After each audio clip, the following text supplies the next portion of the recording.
Oi, Thiago Berraich, bom dia a todos. As máquinas que trabalham na escavação e retirada dos escombros do que restou do edifício Wilton Paes de Almeida, aqui no Largo do Paissandu, estão sendo religadas neste momento. Acabou de se aproximar aqui o caminhão que vai retirar mais entulho do local, bem como as retroescavadeiras estão sendo posicionadas.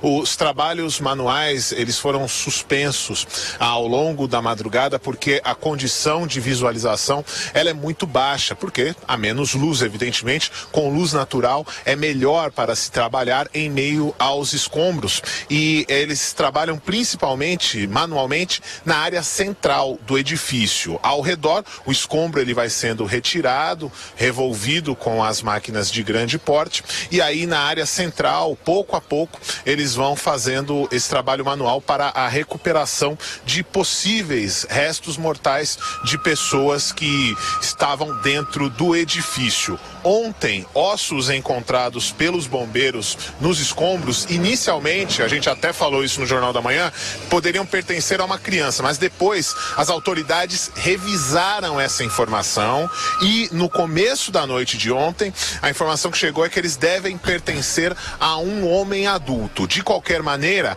a identificação completa, ela só deve acontecer a partir do momento em que se faça a comparação de material genético, porque você, no caso, por exemplo, do primeiro corpo que foi encontrado, o corpo do Ricardo, o conhecido como Tatuagem também, o Ricardo Galvão, ele ainda tinha um pouco de impressão digital, era possível colher as impressões digitais das mãos dele. Então, com isso foi feita a identificação e o corpo dele foi sepultado na própria sexta-feira, inclusive. Agora, o que tem sido encontrado são fragmentos de ossos, pouca coisa com que as equipes da Polícia Técnico-Científica possam trabalhar. 7 pessoas permanecem na lista oficial de desaparecidos. 3 homens, 2 mulheres e 2 meninos. A única pessoa oficialmente encontrada é o Ricardo Oliveira Galvão. E os bombeiros seguem procurando, portanto, por material, fragmentos de ossos. É realmente um trabalho muito minucioso e essa deve ser a tônica das buscas a partir de agora, nos próximos dias. Quem acompanha o Jornal da Manhã vai poder, especialmente quem vê pela internet, mas a gente vai descrever o máximo possível também, qual é o ambiente do Largo do Paissandu ao longo dos últimos dias. A gente parte aqui do local de onde nós falamos principalmente, que é onde está toda a imprensa, principalmente os nossos colegas que trabalham principalmente nas equipes de TV, eles todos se posicionam evidentemente de costas para a área principal do entulho de todo o prédio, para trazer a imagem mais precisa do que você tem de mais próximo, de mais visível da busca dos bombeiros. Caminhando aqui pelo Largo do Paissandu, a gente tem uma área que está muito isolada. Quem passa pelo Largo do Paissandu sabe que aqui perto nós estamos do lado de trás da igreja da Nossa Senhora do Rosário dos Homens Pretos, e a gente chega perto aqui de uma área onde estão concentradas tendas do GRAU, o grupo de resgate e assistência da Secretaria de Saúde, outras tendas do Corpo de Bombeiros, ali também mais próxima uma outra escavadeira que é utilizada também para, quando necessário, pelas equipes de busca. A gente tem uma área muito grande isolada por fitas, é uma área aqui bastante comercial, alguns comércios, principalmente restaurantes, estão até abrindo, porque tem muita movimentação de bombeiro, muita movimentação de imprensa aqui. Tem uma clientela menor, né, do que a gente tem em geral, porque o Largo do Paissandu é passagem de muita gente, mas ainda assim eles abrem de alguma maneira. No momento até o capitão Marcos Palumbo passa aqui rapidamente, ele deve falar com a imprensa. Capitão, a gente está no ar, o senhor fala com a gente agora? Rapidinho, a gente estava mostrando aqui toda a estrutura do Corpo de Bombeiros, capitão. Muita gente envolvida, as equipes estão se revezando muito. Como é que está esse trabalho? Bom dia, com certeza uma atuação muito intensa do Corpo de Bombeiros e das equipes. Hoje nós temos 50 bombeiros atuando no cenário, 15 viaturas, e a gente mantém a estratégia da remoção seletiva para ver se a gente encontra algum indício para a gente trabalhar no entorno e retirar as vítimas daquela situação. Dá pra gente mostrar um pouquinho, capitão? Vamos rapidinho pedir pro... a gente tem que passar, porque o acesso realmente ele é mais complicado. A gente levanta um pouquinho só, vou dar uma mão aqui pro nosso cinegrafista que nos acompanha pela internet. Essa aqui é basicamente, capitão, a base dos trabalhos de vocês, né?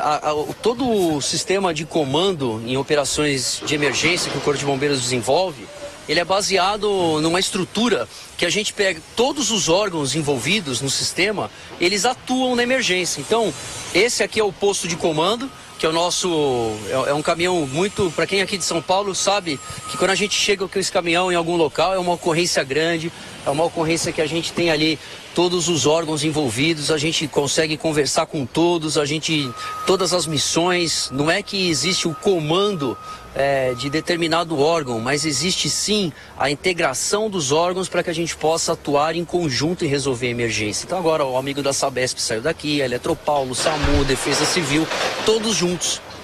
O que tem lá dentro, capitão, basicamente? É só uma base? Vocês têm algum equipamento lá dentro? Tem aqui dentro? Pode subir. Pode, lógico. Se o João puder subir com a gente. Nós temos aqui toda a atuação do próprio Corpo de Bombeiros, então a gente tem do cenário, as discussões das missões, das tarefas que a gente faz. Desse lado de cá é uma sala onde a gente faz o planejamento da operação, as pessoas que entram. O Tenente Coronel Diniz é o comandante do incidente agora. E a gente tem todos os coletes em relação às cores, em relação a gente saber quem que quem são os operadores, e de forma que a gente consiga avançar. É uma estratégia exatamente para que a gente avance na emergência, porque senão se a gente não tiver uma organização, a gente não consegue avançar e chegar nas vítimas, que é o objetivo principal, ou senão dar dignidade para as pessoas que infelizmente foram atingidas nesse desabamento. Capitão, você me permita só uma pergunta, até porque o senhor até mencionou a questão da Sabesp. A gente teve uma notícia importante hoje veiculada pela Folha de São Paulo, até uma declaração do Major Engel, se não me engano, que teria faltado água em algum momento. Isso aconteceu? O que é possível dizer nesse sentido, capitão? Desde o início da operação, o Corpo de Bombeiros ele veio no primeiro dia com cerca de 170 homens aqui, com quase 50 viaturas. E as operações que a gente já se acostumou a fazer na cidade, a gente sempre leva a quantidade de água suficiente para que a gente possa fazer os combates aos incêndios. Hoje mesmo nós temos na região metropolitana de São Paulo já embarcado e com capacidade para rápida mobilização de quase 550 mil litros de água. Então, se a gente fica muito tempo fazendo combate, 2 dias, nós precisamos dos implementos de todos os órgãos para que possam ajudar, por exemplo, numa pressurização extra no ponto de hidrante aqui próximo. E isso a gente não precisou, infelizmente. Por quê? 1h20 de incêndio, o que a gente tinha de água era o suficiente. Se fosse expandido esse tempo, certamente nós precisaríamos fazer o reabastecimento dos caminhões. E não deu tempo.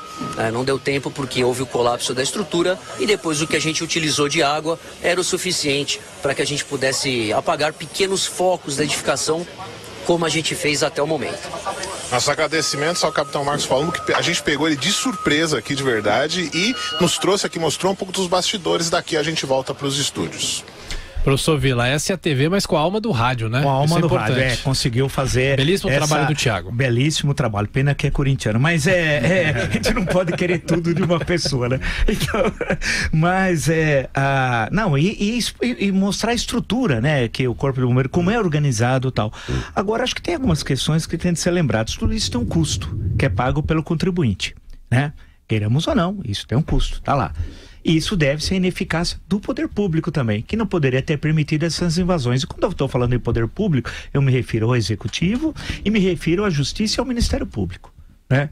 Que são corresponsáveis por toda essa tragédia. Se não tivesse uns promotores que enchem a paciência, alguns, poucos, né? Mas que enchem a paciência, que criam dificuldade para o Executivo agir, né? Se a Justiça fosse rápida e se por fim tivesse homens governando a cidade de São Paulo e o Estado, isso não teria ocorrido. Estou dizendo homens, uma linguagem até meio vulgar, mas para mostrar que eles são incapazes, incompetentes e têm medo, não gostam de exercer autoridade, né? Sempre são conciliadores, são bananões, na verdade. Nós temos um grande bananal no Brasil. um segundo ponto que foi destacado pelo Thiago, do entorno, o prejuízo aos comerciantes. Mais de uma semana, né? Prejuízos a todos os comerciantes. Quem é que vai pagar? O poder público, por exemplo, vai isentá-los do pagamento de impostos, né? Durante esse mês, quase um mês, porque isso daí não se resolve num prazo curto de tempo. E aí, como é que fica essa questão? E só para lembrar 2 pontos da incapacidade da gestão que negocia com criminosos como Guilherme Boulos. E o triste é saber que um criminoso como esse teve espaço num programa jornalístico estando no centro do Roda Viva. Por isso que eu sugeri a Marcos Mendonça, aqui é a 3ª vez, que por favor, o senhor que é um combativo, né? Convoca o Marcola, entrevistas na segunda-feira o Marcola. Se o senhor entrevistou o Guilherme Boulos, porque o senhor é o presidente daquilo, entreviste o Marcola. E já criminoso por criminoso, é melhor pegar um que já tem uma história mais rica e que colocou a sua vida em risco e está preso, do que um criminoso que está solto.